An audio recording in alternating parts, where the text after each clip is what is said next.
hello, and a very warm welcome to Brand Equity with me, Sonali Krishna. Today's discussion is something that will interest not just the industry, but all of us regular folk. We're talking entertainment. Gone are the days when watching content was restricted to television. For most of us, OTT platforms have become the go-to option for content. In fact, in the last 2 years, OTT platforms have witnessed a significant rise, becoming almost a $2 billion sector and the fastest growing segment of the Indian media and entertainment industry. But all's not rosy with OTTs. With only about 80 million paid customers of the total 350 million OTT users in India, the question being posed today is, how do platforms generate revenue to make it a sustainable model? Are Indians ready to pay top dollar for content, or have we just got used to dirt cheap pricing for quality content? Well, joining me today to discuss the big dilemma, that's growth versus pricing, is Gaurav Gandhi, country head, Amazon Prime Video, Sunil Ryan, president and head, Disney Plus Hotstar, Danish Khan, head Sony Live, Sony Entertainment Television and Studio Next, Sony Pictures Networks, and last but not the least, Samir Nair, CEO of Poised Entertainment.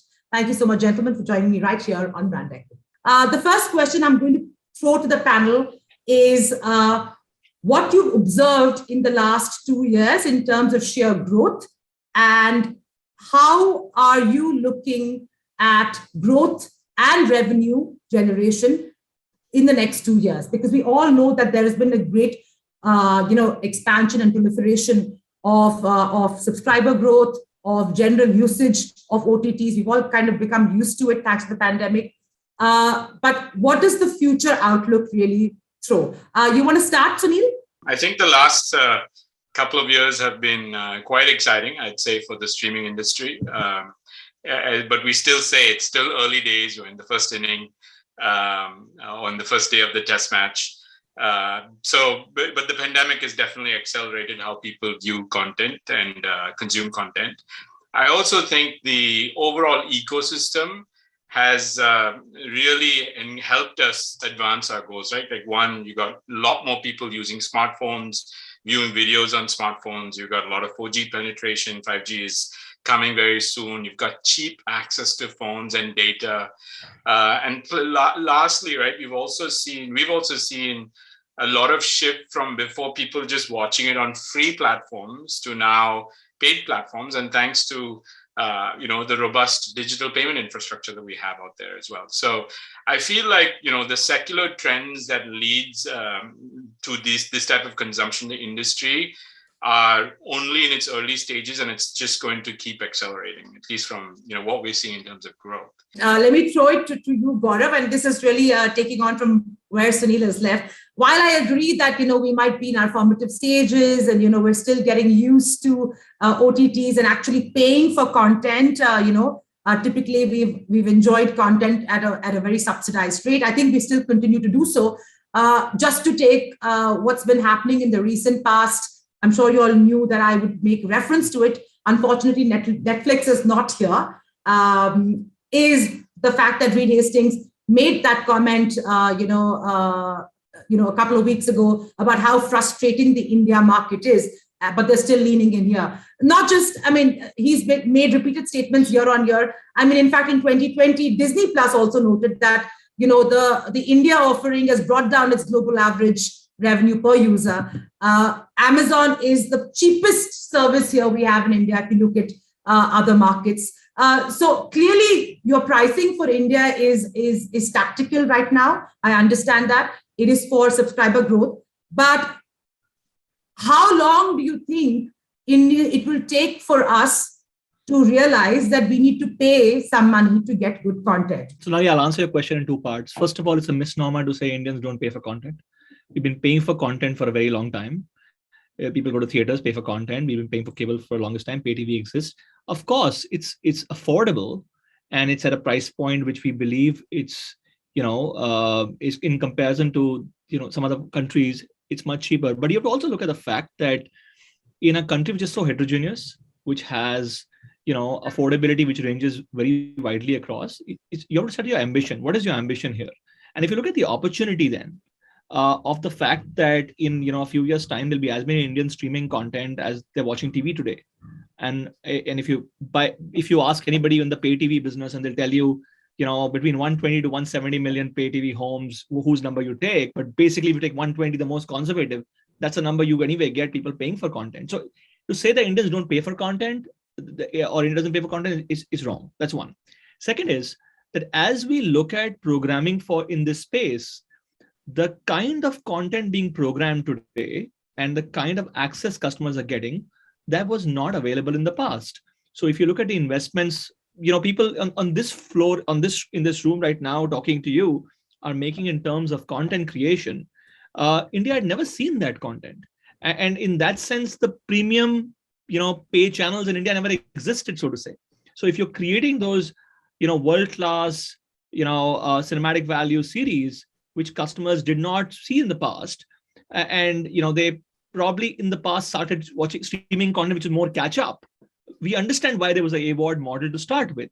But as customers now go and experience that, they're more than happy to pay for that content. So I actually don't think at all that it's a question of, India not paying for content. I think each of us are investing in this business, looking at the opportunity that is there. Okay, Danish, I'm going to come to you in just a second. I just want to bring in Samir to get a perspective. Given your wide TV and content experience, both Gaurav and Sunil are of the opinion that, this is a great opportunity. But if you just, juxtapose what we're seeing now with OTT versus, let's say, TV, and of course, TV was the AVOD model. I'm saying, even despite the fact that, we were paying quite less for, let's say, channels like Star Plus or Sony or whatever, the massification of content happened because of the fact that, it was subsidized. Do you feel that there is a massification happening on OTTs right now, or because you're trying to get, a larger share of subscribers of India, and also because you're, pricing it in a manner where you would like to get volume and then somewhat make that gap up? I think actually Sunil and Gaurav both, spelled it out quite clearly. If you look at TV and the way TV is, suppose you take TV today and keep OTT out of the argument, TV apparently today has reached 50% subscription, 50% advertising. It's a 50-50 ratio. So that means half of all TV revenues come from subscription. Albeit it's the lowest cable fees paid in the world, and it's a high-class cable service that you get. But it is, and people are paying, and they've been paying since 1991. People pay their monthly cable bills. If you don't pay that, your cable operator comes and cuts it off. So people are paying that. Where the opportunity now is that obviously, the streaming services have come, and they are like either an add-on to TV, which is what all the big broadcasters are doing, is they offer their catch-up services on that, or it's a brand new, cinematic television version of it with movies and all of that. Either way, it's a new technology. It's, it's totally distinct from TV in the context of being linear, in the context of being appointment viewing. This is a different world, a different way of consuming television. But because cable is so cheap in India, we are not really a cord cutting country. There's nothing to cut the cord. It's too cheap. So you have this as an add-on and you're moving on. But as it goes along, I would think that, as you get all your services, you will pick and choose. You will pick and choose whether you want to pay for TV subscription as well as OTT subscription. I think so. And I think the big, sort of low-hanging fruit for the streaming business is the TV subscription revenues. Because if the big broadcasters have all the TV channels anyway available on their streaming apps, it's a give or take thing. Maybe another generation out, there won't be need to pay for cable because you're just anyway getting everything on 4G and 5G. And what the one good thing the streamers have done to replace TV in that sense is that you get everything on the same streamer, right? Otherwise, originally, you had your South Indian channels and you had your Hindi channels, and it was always that you can't watch a Malayalam film unless you don't subscribe to Asianet or something. Now it's all on Amazon or it's all on Sony Live. It's in the same place. So I think these changes that are happening are quite seismic. And people are paying, they will pay, and there will be both. There will be the AVOD model, there will be this freemium model, there will be a pure subscription model. This is a mass of niches. As long as you don't approach this market as a one size fits all, and if you go for, and I'm sure, pricing strategies are so clever. People come, they remember Tata Sky at one point had sachet pricing. You could get Tata Sky for a day. So I mean, there are all sorts of clever ideas in this. So I think the opportunity is huge. I completely agree with them. I think the next 10 years is going to be real boom time, though of course, difficult boom times.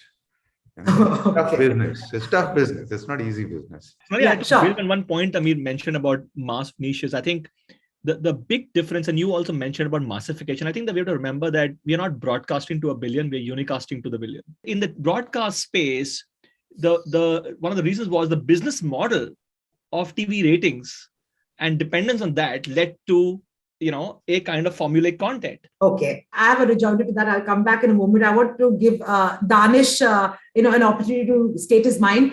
So you've heard all three of them. Do you think what would you pose as the challenges for today as a person who's leading one of the top OTT platforms of the country? I think two things that is very, very critical is that inherently there are people who can pay more and inherently people who can pay less. Okay, so to have a single pricing for one nation might not work here. So my belief is that what's TV missed out is segmenting the market in a way that you can have multiple market proposition in terms of content and pricing playing parallelly. Okay, and I believe that digital gives us an opportunity to correct that mistake that we did with television, like Gaurav rightly said, one bark, which basically talks about the rating or a percentage of people watching without giving qualitative or disposable income, bringing that in equation. Okay, let me take that forward. Sunil, in terms of this, what he's talking about, a differentiated pricing formula for different niches, is that where we're looking to go? So firstly, I think, with the advent of so many different players coming in providing content, I think the user actually benefits, right? They get choice, they get to pick different packages. And we're also starting to see a trend of people not just subscribing to one service, right? You can subscribe to multiple services. Again, this is more for the more affluent audiences. Yeah. But I genuinely feel with streaming, you're not just stuck with one model, right? As I think Samir said, you still have SVOD, you have AVOD. I think new models will come up, which is a combination of the two. But I also think we need to make it simple enough so buying a package cannot be very complicated from a user standpoint. So I just feel we have lots of levers with pricing. I feel like, versus broadcast TV, streaming gives you the ability to really give a personalized experience, right? Based on what you want.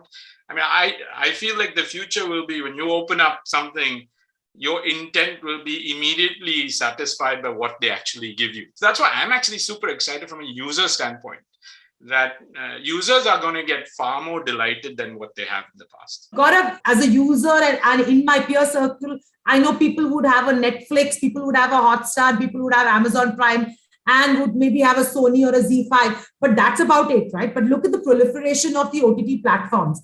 And what's the future? Of course, the majors will have, an advantage, the big boys, but there are so many, there are regionals.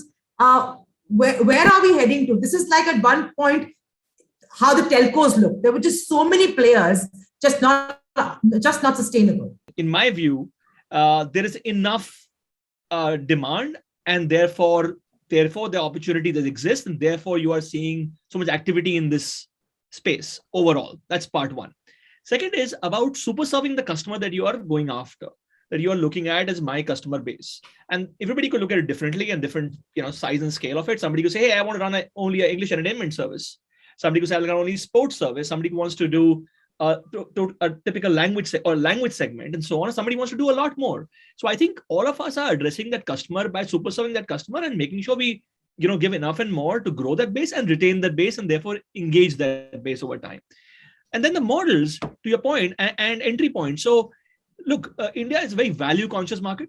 People say it's price conscious. I think it's value conscious. And therefore also there is a thing about moving from free to paid. I understand that point. But when you show the right reason to move, customers are willing to move. And then there is about, like what we do, like we give plan options. You can do a monthly or a quarterly or an annual. You can choose a mobile only plan. You could do all of that. And then, of course, to super serve that customer, we actually act as a marketplace where also you can add channels on top. So I actually think this space has so much more opportunity to collaborate as well, Sonali, and not just about compete. And I actually believe that those models will keep emerging and changing. But I disagree with you that to the fact that we're seeing a crowded market. I think what's happening is that you are seeing for the first time a lot of people coming forward to address the demand. And yes, it can look like a lot of people, but actually, if you look at the size of the amount of viewing time to be fulfilled, we are in such early days, and you'll see many more. I agree with you completely. My point is, yes, you're offering me so much. The point is, am I paying for it? I'm getting you are paying for it. Almost subsidized now. No. Getting it subsidized. No. I think that's the wrong way to look at that. The point is, you're investing behind content, and you make world-class content, and you're going to spend X to make that. And then that X is spent, and then you're going to have a viewing base of A, B, or C, depending on size and scale. Now, the investment is already made. Investment is made based on the fact that you believe the opportunity and the demand for this is X million or Y million and so on. Now, the question is to get to that base, right? And we totally believe if 120 million households can pay for television content, why do you believe that number should be any lesser for streaming over time? Saveer, do you agree with that completely? Or do you have a contrapoint? No, I agree with it. In fact, I've been saying this for a bit, that in the first instance, straight away, there is the low-hanging fruit of the subscription revenues of TV that should get cannibalized by OTT. The services are increasingly looking the same. You get most of catch-up TV on OTT. You get, Hotstar, for example, you get the cricket, you get all the shows, you get all the movies, all the shows, everything you get on Hotstar that you get in the Star network. So over time, should you pay two bills? Maybe you shouldn't. And should the money move from one to the other? Maybe it should. So that money is anyway there. That can also grow because over time with inflation and all of that stuff, and with right pricing, you can grow that further. The third thing is, of course, you can look at this market. Also think is about a lens. Where are you looking at it from? So if you're looking at it from point of view of being an OTT platform or a service and saying, here's my customer, here's my offering, and here's my price. If you're Godzilla and if you look at this market and you say, here are a billion people who can potentially pay $1,000 a month, and then you do the math, then that's a very different kind of math. It's a different kind of approach to it. It's not a share of industry or market, it's a share of wallet.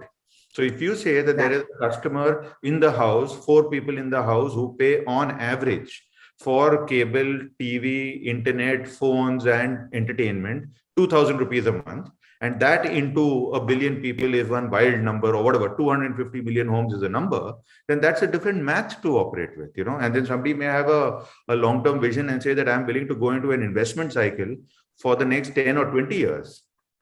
Right. And I'm going to be the last man standing. And then that's going to be the win. So, it depends on how, but whichever version you look at, there is a market. Agreed, at this point, it's a bit of a low value market, but it's a market nonetheless. And there's a lot of money sloshing around, at a retail level. And, you got to get to it and make it and win it. So I'm running out of time, but I want to ask the last question to the panel. So Sunil, 2 questions bundled into one. One is, once we hit normalcy and, COVID is permanently eradicated from all our lives, do you think in-house entertainment trends that we're witnessing today will continue? And B, of course, if you could help me out with, OTT journeys in other markets that have started their journey much before us and how that's panned out. I'm talking about markets that are, similar value markets like ours. We still think a significant majority of the people watch content on mobile phones. So the fact that people get out, more commute is just going to continue. It's just going to be a different. In fact, we saw a different shift. During the COVID phase, we saw a big, a significant shift towards connected living room devices, right? And we saw while mobile increased, it wasn't increasing at the same pace. We feel like now that people are going to get out, I think mobile consumption is going to increase. And as you heard from, Gaurav, that we have a lot more content coming. So I just think with more access to more devices, more types of plans, and people being on the road, I think consumption is just going to increase. We've got north of 50 million subscribers in India as a base, overall as an industry.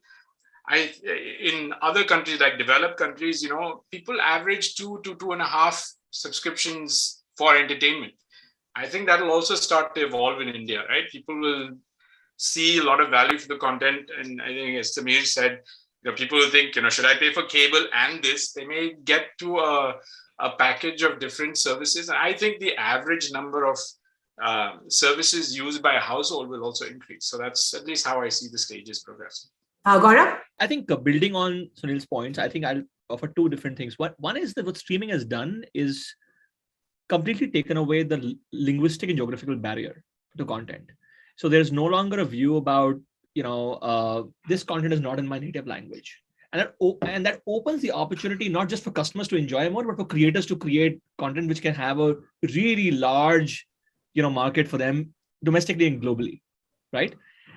So I think that's going to really grow and expand even more so. I've talked about many times about 50% of viewing of our local language films coming outside their home state. So, and second is like to the second point you're making about it being more mainstream. The fact that today paid streaming services are consumed in the in across the length and breadth of the country, we are seeing our content being consumed in 99% of countries' zip codes, for example, or pin codes, for example. And the third part we are seeing is that how Indian content is actually being consumed outside of the country, and we are seeing a big demand for that, and not just from the Indian diaspora. 1 in 5 of our customers, of our Indian content is already outside of India in that sense, right? Movies are getting reach of 180 to 200 countries, being watched there, not just available. And I think the change going towards more and more streaming is permanent, Sonali, and is accelerated, and that's how it'll end up being. The one thing that I have been sort of seeing and thinking about is that as this streaming sort of ecosystem has grown, and as all these things have happened, broken down language barriers, geographic barriers, even domestic and international barriers, what it has done is that it's placed a lot of content on the same platform. In the process, what has happened with consumers is that they are now getting increasingly accustomed to seeing very high quality content. And in that context, I think the pressure on the Indian content creators is going to keep increasing. Because what happens is that we were in the past on TV able to live in our own little ecosystem. We lived in our own echo chamber. We did our stuff. We reached, wild ratings, wild revenues, whatever we did, but it was just us.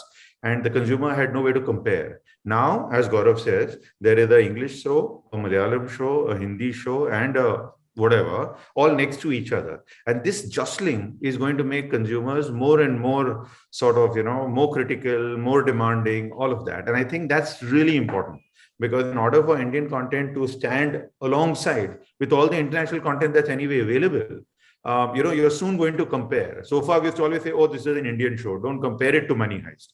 But why not compare it to Money Heist? So the minute that starts to happen, that's got to change the game considerably, and that costs more money to do. Which comes back to where you started out from, is that there is growth, there is feeding the appetite, and there's profitability. So these are interesting times. We have to get more efficient. We have to get more smarter. It's not about throwing money at the problem. It's not about being drunken sailors. You've got to be smarter about this, and it's going to get better as we go along. And Danish, before I close, and thank you all. No, I think what Walkman did to music, OTT has potential to do to video consumption, and that's happening. Having said that, I think it's early days. What will drive this, like Samir said, is the quality of content. The quality of content and some blockbusters will expand the market, will ensure that consumer feels the value of those content and hence willing to pay. And overall, the pricing will come with the growth. I don't think the pricing is going to be a big factor, but the quality of content is going to drive the expansion of the market and create value for everybody. That's my sense. Well, on that note, I'd like to end by thanking all of you here for providing us with such outstanding content. Thank you for really upping the standards. And here's more power to your content and pricing. And here's wishing all of you a profitable business in years to come. Thank you so much.